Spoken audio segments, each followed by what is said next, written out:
배 안에 있었던 276명이 풍랑을 만나서 지중해 한 가운데에서 사투를 벌이고 있었습니다. 풍랑을 만났다 하는 것은 내가 내 뜻대로 배를 조정할 수 없는 상황을 만났다. 내가 아무리 키를 잡고 운전대를 잡아도 내 마음대로 내가 가고 싶은 곳으로 갈 수 없는, 그것이 바로 풍랑인 것입니다. 그러나 육지에 가까이 왔다는 것을 그들이 알게 되었죠. 그것은 우연이 된 것이 아니라 하나님이 바울을 통하여 주신 약속대로, 말씀대로 이루어진 일인 것입니다. 이 배 안에서 풍랑을 만나서 사투를 벌이고 있는 이 모습은 믿음을 가지고 이제 주님 나라를 향해서 구원을 이루어가는 교회의 축소판이라 할 수가 있는 것입니다.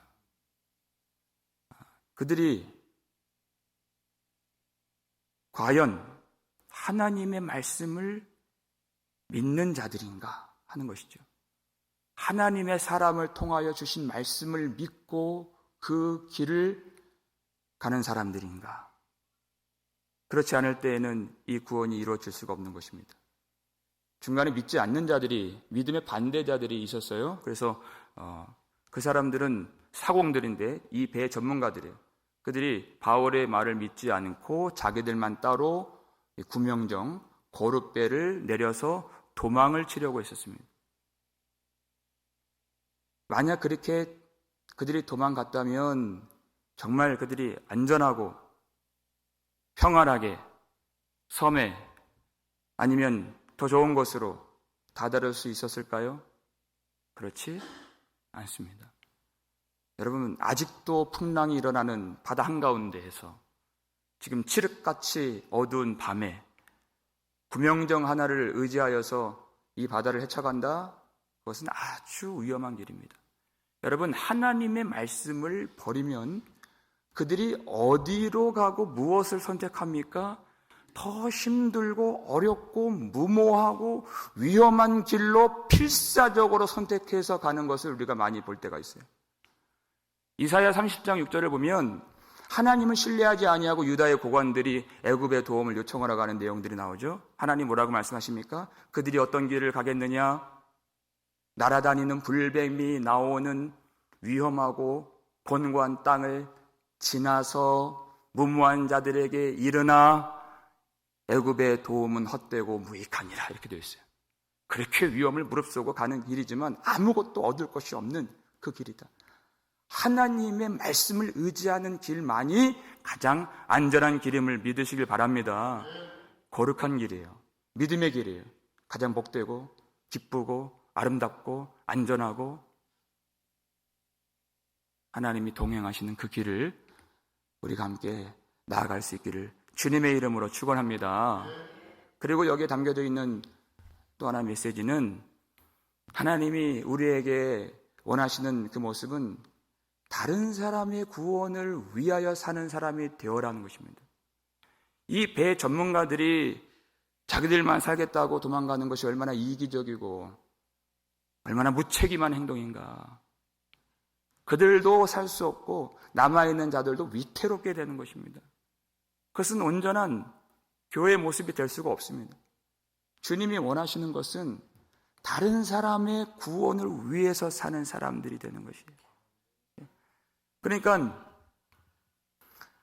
바울이 디모데에게 그 가르치는 일을 자기를 살펴서 계속하라 그랬죠.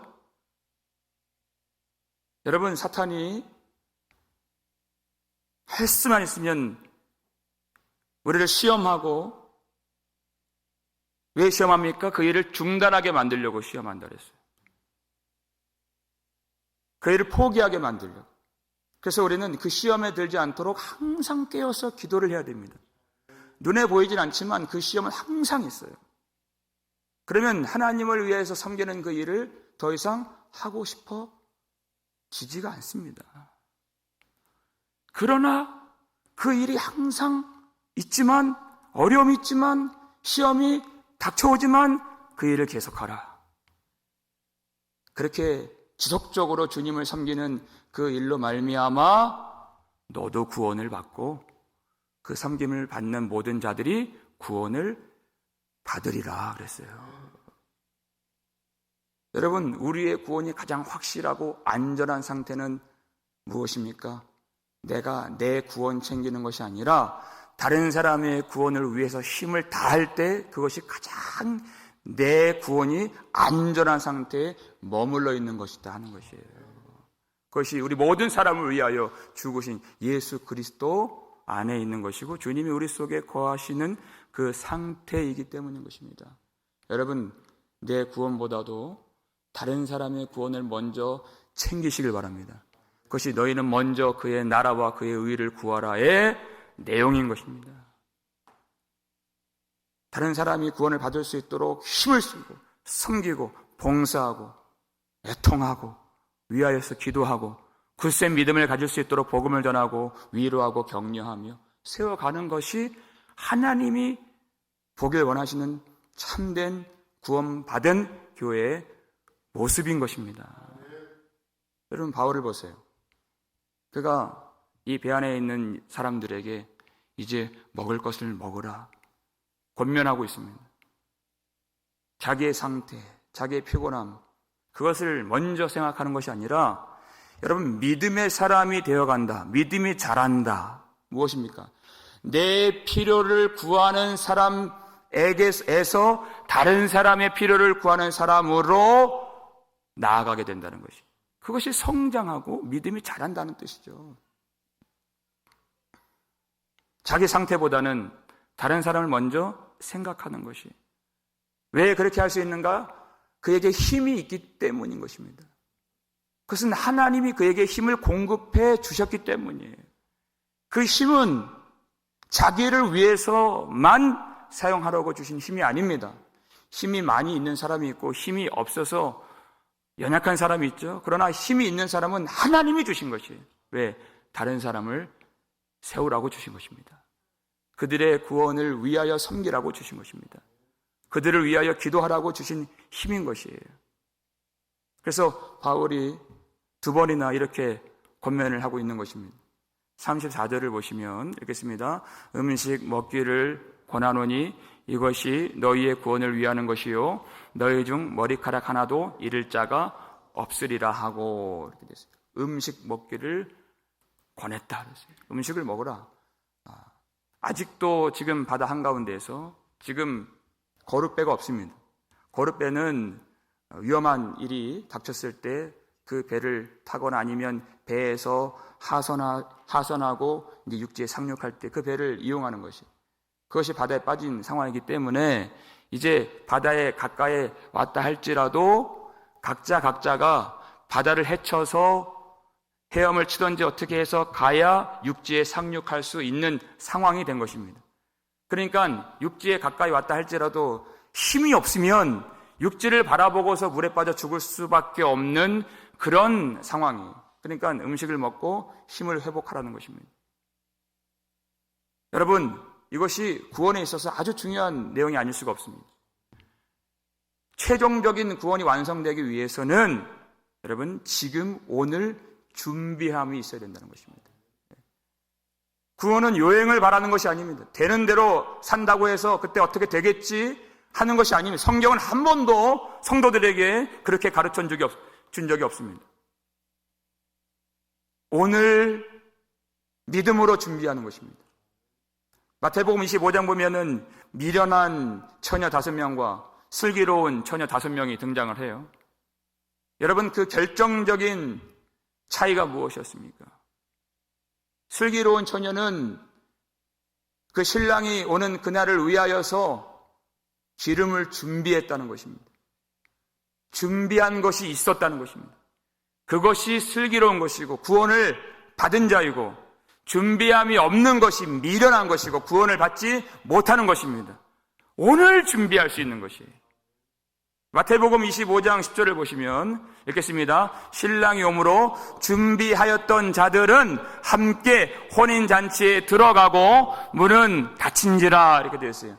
준비함이 있는 자들은 신랑 예수 그리스도와 함께 혼인잔치에 들어가고, 준비함이 없는 자들은 들어갈 수가 없는 것입니다.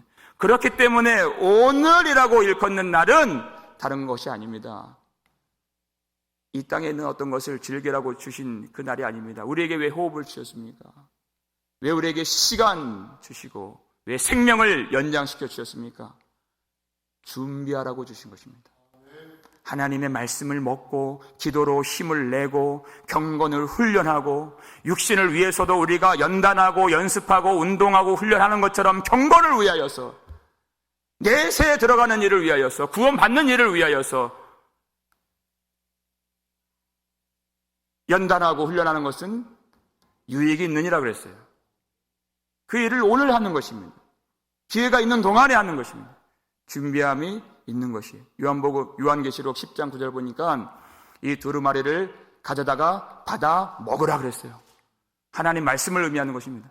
하나님의 말씀을 먹어서 소화시켜서 그것이 내 살이 되고 내 피가 되고 내 육신이 되고 내 삶이 되고 내가 될 수 있도록 말씀과 내가 분리되지 아니하도록 이 말씀을 받아 먹으라 그랬어요. 그래서 먹는 것입니다. 이 말씀을 먹어서 주님 앞에서 내가 말씀으로 살아온 그 준비함이 있는, 열매가 있는, 증거가 있는 말씀의 삶이 있는 그런 우리의 삶이 될 수 있기를 주님의 이름으로 축원합니다. 그들이 왜 음식을 먹지 못했습니까? 33절 보니까 이런 표현이 있어요. 기다리고 기다리며 먹지 못하고 그렇게 돼 있어요. 여러분, 풍랑 가운데 사투를 벌이면서 싸우다가 그들이 너무나도 두려워했어요. 마음이 졸였습니다. 그러니까 먹지도 못했던 것이에요. 구원의 여망이 없으니까, 소망이 없으니까 먹지도 못하는 것입니다. 그래서 바울이 뭐라고 그들을 위로해 줍니까? 34절에서 너희 중 머리카락 하나도 잃을 자가 없으리라 이렇게 된 것이에요. 이것은 무책임한 근거 없는 뜬금없는 그런 허황된 위로가 아닙니다. 하나님의 사자를 통해서 바울에게 주신 하나님의 말씀 그대로 그들에게 전해준 것입니다. 하나님이 약속을 해주셨기 때문에 이 항해하는 모든 자들을 하나님이 너에게 주셨다 그랬어요. 그러니까 생명에는 아무런 손상이 없을 것이다. 하나님이 지켜주신다 그랬어요. 그것을 하나님이 주신 말씀 그대로 그들에게 전해준 것입니다. 여러분, 하나님은 우리에게 항상 힘을 주십니다. 하나님의 사람이 해야 될 것은 하나님이 우리에게 주신 힘, 하나님이 우리에게 주신 용기를 전달해 주는 것이 믿음의 사람입니다. 믿음의 사람은, 하나님의 사람은 용기를 주는 사람이에요. 하나님이 우리에게 그렇게 주신 것처럼. 그러니까 우리에게 날마다 힘을 주시고 날마다 은혜를 주시고 날마다 용기를 주시는 하나님과 연결시켜주는 사람이 바로 믿음의 사람인 것입니다. 하나님이 우리에게 뭐라고 말씀하십니까? 두려워하지 말라. 내가 너와 함께함이라. 놀라지 말라. 나는 내 하나님이 됨이라. 내가 너를 굳세게 하리라. 참으로 너를 도와주리라. 참으로 나의 의로운 오른손으로 너를 붙들리라. 하나님이 우리를 도와주시죠. 우리가 그 말씀 듣고 얼마나 힘을 차리고 용기를 얻었습니까? 내가 힘을 주는 것이 아니라 그 하나님과 연결시켜 주는 것이에요. 하나님이 참으로 너를 도와주리라. 너를 굳세게 하리라. 하신 그 말씀을 전하는 것입니다. 그래서 그들이 기운을 차리고 이 마지막 때를 준비할 수 있도록, 왜 말씀을 먹지 못합니까? 왜 힘써서 기도하지 못합니까? 왜 하나님이 원하시는 그 삶을 살지 못합니까? 용기를 잃어버렸어요. 힘이 없어요. 마음에 힘이 없어요. 눈에 보이는 그 고통스럽고 절망적인 상황밖에 보이지 아니하고 우리를 구원하시는 하나님의 영광을 보지 못하는 것입니다. 그 하나님을 볼 수 있도록, 하나님 말씀을 통하여서 힘을 낼 수 있도록 우리에게 주신 그 힘을 하나님이 그들에게 주시도록 하나님을 증언하는 것입니다. 모든 하나님이 만드신 사람들은 그 말씀을 통하여서 용기를 회복하고 힘을 다시 얻을 수가 있는 것입니다. 그렇죠? 말씀은 살아있는 말씀이기 때문에. 살아있는 말씀입니다. 혼과 영과 및 관절과 골수를 찔러 쪼개는 말씀이에요. 내가 하는 것이 아닙니다. 말씀이 하는 것입니다. 그 말씀으로 그 백성들이 힘을 얻을 수 있도록. 그래서 어떤 일이 벌어집니까? 35절, 36절을 보시면 읽겠습니다. 떡을 가져다가 모든 사람 앞에서 하나님께 축사하고 떼어 먹기를 시작하며 그들도 다 안심하고 받아 먹으니, 이렇게 되어 있어요. 여기에는 로마인도 있고 다른 이방인들도 있고, 물론 바울은 유대인이죠. 다 출신 성분이 다릅니다. 군인도 있고 죄수들도 있고 상인들도 있고 선원들도 있고, 다 직업도 달라요. 그 지위가 달라요. 그러나 하나님의 사람 바울이 용기 없는 그들을 위로하고 말씀으로 격려하고 먼저 자기가 떡을 가져다가 그 모든 사람들 앞에서 하나님께 감사하고 축사하고 떼어 먹기를 시작하니까 그들도 다 안심하고 그 떡을 받아 먹었다는 것입니다. 그 다양한 사람들이, 그 다양한 사람, 하나님의 사람을 중심으로 하여서 그들이 용기를 회복하고 하나님께 감사하고 그들이 떡을 먹고 기운을 차리고 있는 것입니다. 아직도 풍랑이 일어나고 있는 그런 배 안에서 아직 육지에 다 도달하지 않은 그때이지만 그럼에도 불구하고 여러분 이 장면만 보세요. 하나님께 감사가 있죠. 하나님의 은혜가 내려오죠. 그리고 양식을 먹으면서 그 각자 다 어디서 왔는지 다른 사람들이지만 그들이 다 하나같이 떡을 떼면서 평안한 그리고 기쁨의 식사 교제를 나누고 있는 것입니다. 이게 교회의 모습 아닐까요? 우리에게 왜 문제가 없습니까? 다 끝나지 않았습니다. 그러나 하나님 은혜 속에서 우리가 만날 때마다 떡을 떼며 하나님께 감사하며 하나님을 바라볼 때마다 은혜가 넘쳐서 그 은혜를 나누고 믿음을 전하고 함께 위로하고 격려하면서 주님 바라보면서 주님의 도우심을 우리가 믿으며 소망하며 함께 교제할 수 있는 것입니다. 우리가 그렇게 사는 것입니다. 여러분, 오늘 여러분 마음 가운데 하나님의 은혜가 충만하여서 그 하나님의 사람을 통하여서 여러분의 가족이 이 놀라운 회복의 은혜와 구원의 감격이 회복될 수 있기를 주님의 이름으로 축원합니다.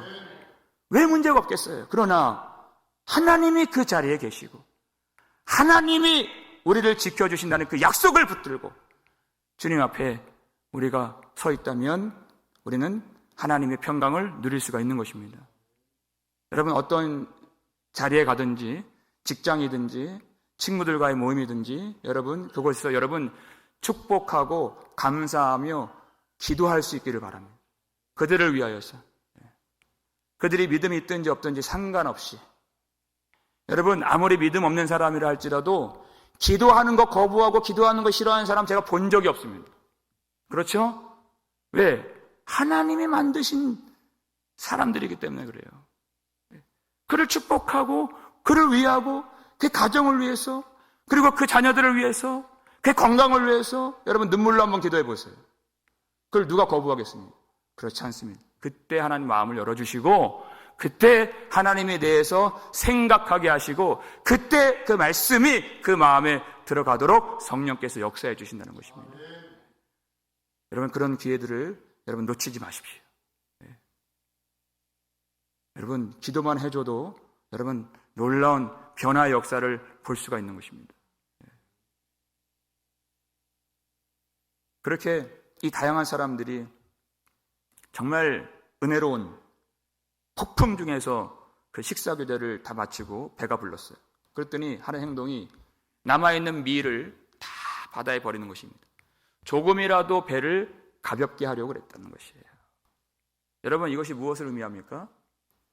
밀을 바다에 버리는 그 행동은 그들이 이제 그 전에는 구원의 여망이 없었던 사람들이에요. 그러나 이제는 구원에 대한 소망과 의지가, 생명에 대한 의지가 다시 살아났다는 것을 의미하는 것입니다. 살고자 하는 것입니다. 그것을 말하는 것이에요. 여러분, 그때 39절 말씀을 보여주세요. 무엇이 보입니까? 읽겠습니다. 날이 새매 어느 땅인지 알지 못하나 경사진 해안으로 된 항만이 눈에 띄거늘 배를 거기에 들여다 댈 수 있는가 의논하누, 이렇게 되어 있어요. 이제 꿈에 그리던 육지가 눈에 보이기 시작했습니다. 그런데 거기에 보이는 항만이 하나 있는데, 그것은 이 뱃사람들이 익숙하게 들어갔다 나갔다 했던 그런 인공적인 배를 쉽게 댈 수 있는 그런 항구가 아니라 그저 자연적으로 깊이 움푹 그 지형이 들어간 자연적으로 조성된 그런 항만이에요. 그러니까 배가 들어가기 위험할 수 있는, 한 번도 그런 일을 해본 적이 없는, 어떤 땅인지 분간도 안 되는, 그런 경험도 없는 그 뜻이죠. 그러니까 이 배를 거기에 댈 수 있을까? 들어갈 수 있을까? 그렇게 그들이 서로 의논을 했다는 것입니다. 여러분, 땅이 다 보여요.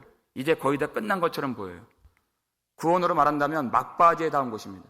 그럼에도 불구하고 어떤 영적인 지혜가 있습니까? 무엇을 시사하고 있습니까? 여러분, 끝까지 긴장의 끈을 놓치지 않는 것입니다.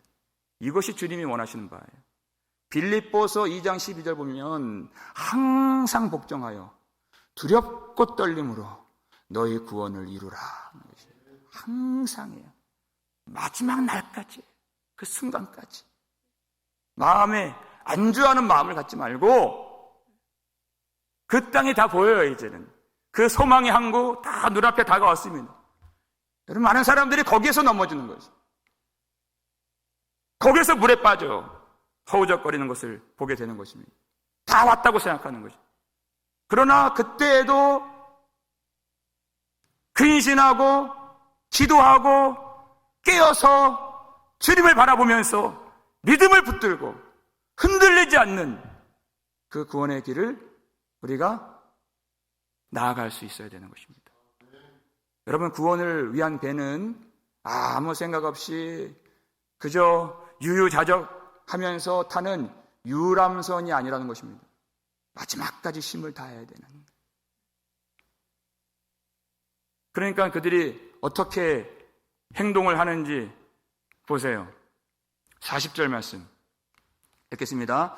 닻을 끊어 바다에 버리는 동시에 키를 풀어 늦추고 돛을 달고 바람에 맞추어 해안을 향하여 들어가다가, 이렇게 되어 있죠. 여러분, 아주 자세하게 그리고 구체적으로 그들이 이제 막바지에 왔고 지금 눈앞에 육지가 보임에도 불구하고 어떤 구체적인 그런 노력을 기울였는가, 그것을 아주 자세하게 기록하고 있어요.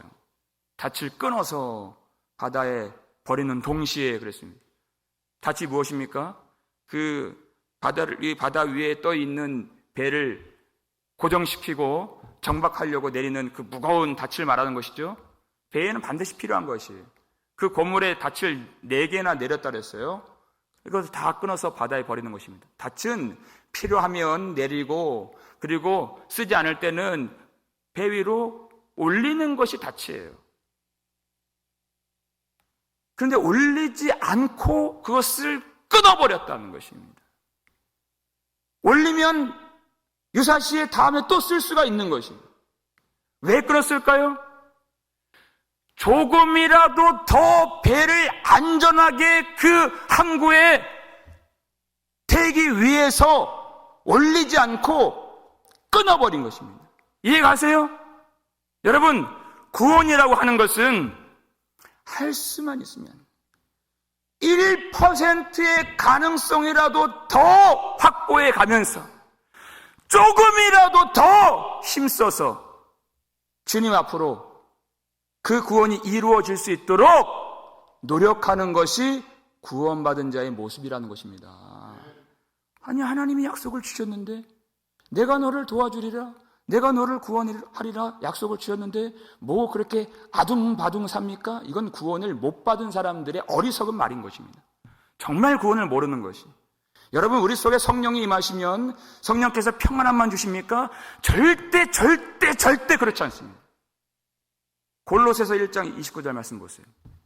읽겠습니다. 이를 위하여 나도 내 속에서 능력으로 역사하시는 이의 역사를 따라 힘을 다하여 수고하노라. 아멘. 이랬어요. 구원은 전적인 하나님의 성령의 역사인 것입니다. 내 속에서 역사해 주시는 성령의 내주하심이 우리의 구원을 이루어 주시는 줄 믿으시길 바랍니다.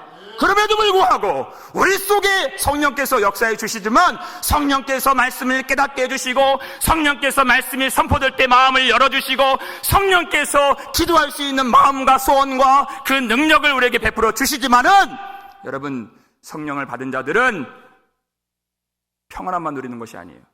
우리 속에서 능력으로 역사하시는 그 성령의 역사를 따라서 힘을 다해 수고하는 것입니다. 그 힘을 다함이 있는가? 그것이 구원받은 사람이라는 것이에요. 주님이 다 이루시는데 왜 그렇게 믿음 없이 아둥바둥 살아? 여러분, 믿음이 그 사람이 없는 것이에요. 그 사람이 성령을 받지 못한 것이에요. 성령이 임하면 그렇지 않습니다. 예수 십자가 통하여서 그 하나님의 아들의 그 대속의 죽음을 통하여서 이루어 주시는 구원인데 여러분, 그 구원을 위해서 내가 힘을 쓰지 않는다고요? 내가 정말 조금이라도 더 주님이 전적으로 다 이루시는 그 구원인데 여러분, 그 구원을 받은 사람이라면 내가 하루하루 정말 단 0.1%라도 더 구원의 가능성이 있는 길로 갈 수 있도록 우리가 힘을 다하고 수고하고 노력을 해야 그것이 성령을 따라 사는 사람인 것이에요. 그러니까 어떻게 해요? 그 닻을 끊어버리고 올릴 수 있는 것도 알지만 끊어야 조금 더 가까이 갈 수 있기 때문에, 끊어야 더 가볍게 할 수 있기 때문에 조금이라도 더 그 아둥바둥이 믿음인 것입니다, 여러분. 그리고 어떻게 해요? 돛을 달고 바람을 따라서 바람을 맞추어 이렇게 되어 있죠. 성령께서 바람을 불어주셔야 우리가 갈 수 있는 것 아니에요? 그러니까 그 바람을 우리가 의지하여서 그 바람을 힘입어서 가기 위하여서 돛을 다는 것입니다. 그리고 그 바람을 의지하는 것이에요. 여러분, 우리 스스로 뭐 힘을 다해서 기도하면 그러면 기도가 됩니까? 그렇지 않습니다. 성령의 바람이 불어주셔야 우리가 기도할 수 있는 것이에요. 우리의 노력과 우리의 수고와 우리의 힘씀과 애씀도 성령의 역사로서 이루어지는 것입니다. 내 속에서 어떤 그 열심이 일어나나요? 절대 그렇지 않아요. 성령의 은혜가 부어져야, 그래야 주님 앞에서 수고하고자 하는, 힘을 내고자 하는 그런 마음들이 생기는 것이에요. 그렇게 해도 위험을 만나고 위기를 만나고 어려움을 만나는 것이 우리의 신앙입니다. 여러분, 기도를 그렇게 뜨겁게 우리가 하지 않아서 위기를 만났나요? 눈물로 우리가 회개하지 않아서 그런 위기가 있었나요? 그렇게 해도 이 구원에는 어려운 일이 참 많이 일어나요. 마지막 때가 가까이 올수록 더 그렇습니다. 그들이 어떤 일을 맞이해요? 41절 보세요. 읽겠습니다. 두 물이 합하여 흐르는 곳을 만나 배를 걸매 이 물은 부딪혀 움직일 수 없이 붓고 고물은 큰 물결에 깨어져 가니 이렇게 되어 있어요. 두 물이 합하여 흐르는 곳을 만났다 그랬어요. 그러니까 바닷가를 가면은 그 파도가 육지로 그렇게 밀려가는 그런 물결이 있고 또 한 번 이 벽에 육지에 부딪혀서 바다로 쓸려 내려가는 그런 물결이 있죠. 그런 두 물결이 부딪히는 곳이 있어요. 거기에 배가 탁 걸린 것입니다. 거기 그 바닥에는 그 진득진득한 이 진흙들이 있는 모래톱이 있는 곳이에요. 그러니까 배가 오도 가도 못하죠. 아직도 물 위에 있는데, 그러니까 이 물은 바다 앞부분은 이 모래톱에 꽂혀서 움직일 수가 없고, 고물은 계속해서 뒤에서 오는 파도에 부딪혀서 배가 지금 깨지고 있는 것입니다. 여러분, 지금 바다 한가운데서 배가 깨지고 있으니 그 배 위에는 어떤 광경이었겠습니까? 아수라장이 되죠. 얼마나 두렵겠어요. 내가 타고 있는 배가 바다 한가운데에서 깨지고 있으니. 그런 혼란 가운데에서 군인들이 한 가지를 생각합니다. 42절 보여주세요. 읽겠습니다. 군인들은 죄수가 헤엄쳐서 도망할까 하여 그들을 죽이는 것이 좋다 하였으나, 이렇게 됐어요. 그 혼란을 틈타서 죄수들이 도망갈 것을 염려했다.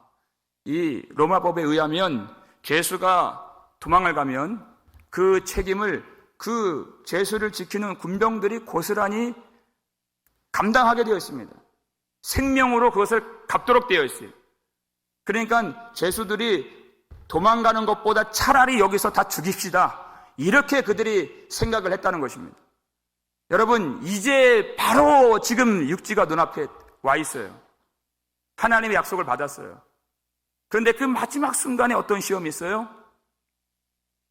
군인과 죄수들이 분리가 일어나고 또 분열이 일어나고 서로 죽이려고 하는, 이제 적이 되는 그런 일이 벌어지게 된 것이에요.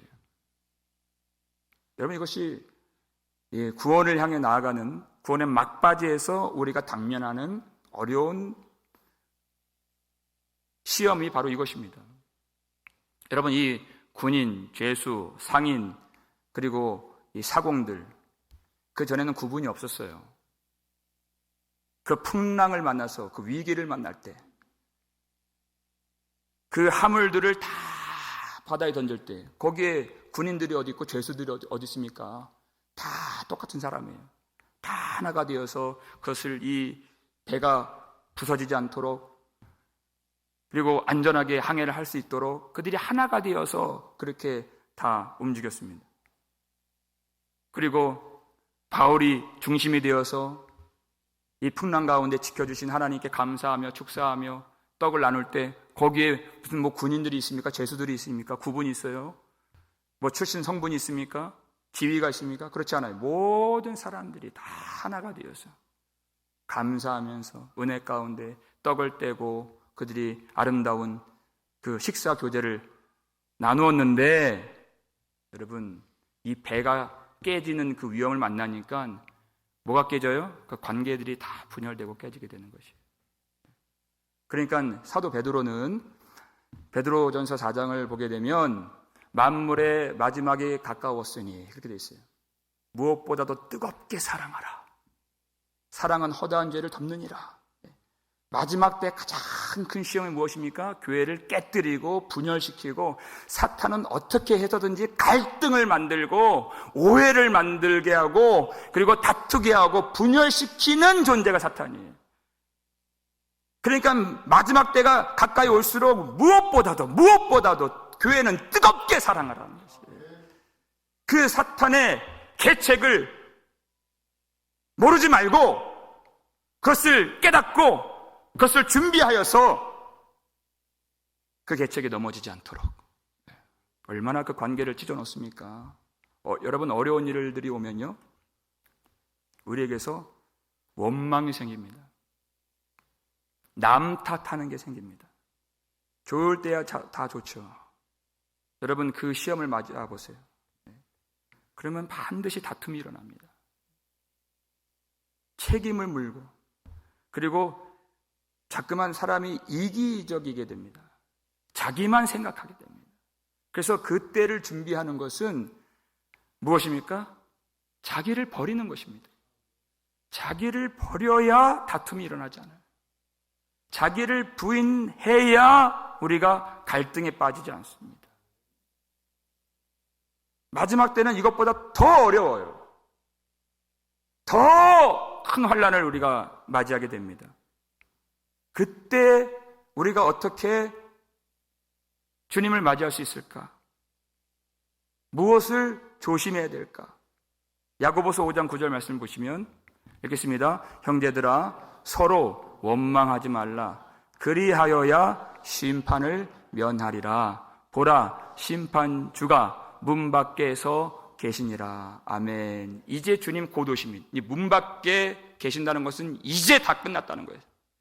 근데 그때 대환란이 이 땅에 일어나는데 어떤 일이 벌어져요? 형제들아 서로 원망하지 말라. 어려운 일이 닥치면 여러분 이 분열의 영이 역사하게 됩니다. 원망하게 됩니다. 근데 그 원망은 왜 일어나게 되는가? 왜 일어나게 되는가? 우리 속에 하나님의 은혜가 없을 때 일어나는 것이 원망이에요. 은혜가 있다면 절대 원망하지 않습니다. 절대 원망하지 않아요. 은혜가 원망을 밀어내는 것입니다. 근데 그 은혜가 없기 때문에 원망이 일어나요. 그러니까 원망이 없어야 심판을 면하리라 하신 것이에요. 우리 속에 주님이 우리를 주장해 주신다면, 하나님의 은혜가 우리의 왕노릇 해 주신다면 원망이 없는 것입니다. 주님이 계신다는 것입니다. 그 사람들만 하나님의 백성이고 구원을 받는 것입니다. 원망이 있다? 여러분 구원 받을 수 없습니다. 심판을 면할 수가 없는 것입니다. 그래서 환난을 주시는 것입니다. 그 속에 무엇이 들어있는가? 정말 그 정체가 무엇인가? 그것을 알도록 하시기 위하여서. 주님은 아시죠? 주님은 아십니다. 우리 스스로 알도록 하시기 위하여서. 그래서 그것을 마지막까지 회개하며 버리도록 하시기 위하여서 우리에게 환난을 주시는 것입니다. 구원을 위해서 그렇게 해주시는 것입니다. 여러분 오늘 이 밤에 기도할 때 여러분 우리 안에 분열의 영이 역사하지 않도록, 원망이라고 하는 것은 남을 죽여서 내가 살고자 하는 마음입니다. 그건 주님이 주신 마음이 아니에요. 그런 것들이 우리 속에 조금도 일어나지 않도록 여러분 힘써 기도하시길 바랍니다. 기회 있을 때 회개하시길 바랍니다. 죄수들을 다 죽이겠다고 하는 것은 바울까지 죽이겠다는 것입니다. 그건 하나님의 뜻이 아니죠. 그때 백부장이 그 일을 막았다 그랬어요. 그래서 죄수들을 죽이지 못하도록 그가 명령을 했습니다. 그건 백부장이 한 것이 아니라 하나님이 그를 시켜서 그에게 명령하셔서 그렇게 하신 것입니다. 하나님이 바울을 지켜주신다고 약속하셨고, 바울을 지키시기 위하여 배 안에 있는 모든 276명을 구원하시겠다고 약속하셨기 때문에, 로마에서 바울이 증언해야 할 사명이 있고 하나님의 뜻이 있기 때문에 바울을 지키신 분은 하나님이십니다. 그래서 수용을 할 수 있는 사람들은 먼저 가라고, 수용해서 육지로 가라고 백부장이 명령을 하죠. 수용을 못하는 사람들은 어떻게 합니까? 마지막 44절 말씀 읽겠습니다. 그 남은 사람들은 널조각 혹은 배 물건에 의지하여 나가게 하니 마침내 사람들이 다 상륙하여 구조되니라 그랬어요. 이 사람들은 헤쳐갈 수 있는 그런 능력이 없는 사람들이에요. 그러나 널조각이 있어요. 여러분 이 널조각이 어디서 나온 것입니까? 배가 깨져서 나온 널조각인 것입니다. 배는 깨지지만 그 생명이 손상되지 않도록, 하나님의 약속이 그것이죠. 생명에는 아무런 손상이 없겠고 오직 배뿐이니라 그랬어요. 배는 부서지지만 그들이 조금도 다치지 않도록 하나님이 약속해 주셨는데, 그 약속대로, 그 말씀대로 그들이 다 구조되었다는 것입니다. 하나님의 약속대로 이루어지는 것입니다. 여러분 오늘 이 밤에 말씀이신 우리 주 예수 그리스도께서 우리 안에 거하셔서 주님을 영접하고 주님을 모시고 주님이 우리 속에서 역사하시는 그 믿음을 따라서 성령의 바람을 의지하여서 살아가는 모든 여러분의 삶 속에서, 가정에서, 여러분 일터에서, 삶의 터전에서 하나님의 사람 여러분을 통하여서 많은 사람들이 구원받는 구원의 역사가 일어나기를 주의 이름으로 축원합니다. 여러분 구원의 막바지에서 주님 나라 들어가는 그 순간까지 긴장의 끈을 놓치지 말고 오늘 우리에게 주신 그 말씀대로 여러분 힘을 다하시길 바랍니다. 다른 사람들에게 용기를 주는 사람이 되시길 바랍니다. 무엇보다도 뜨겁게 사랑하는 것입니다. 무거운 죄의 닻을 끊어버리고 성령의 바람을 의지하여서 두렵고 떨리는 마음으로 끝까지 마지막 그 순간까지 구원을 이루어 갈 수 있는 저와 여러분 되시기를 주님의 이름으로 축원합니다.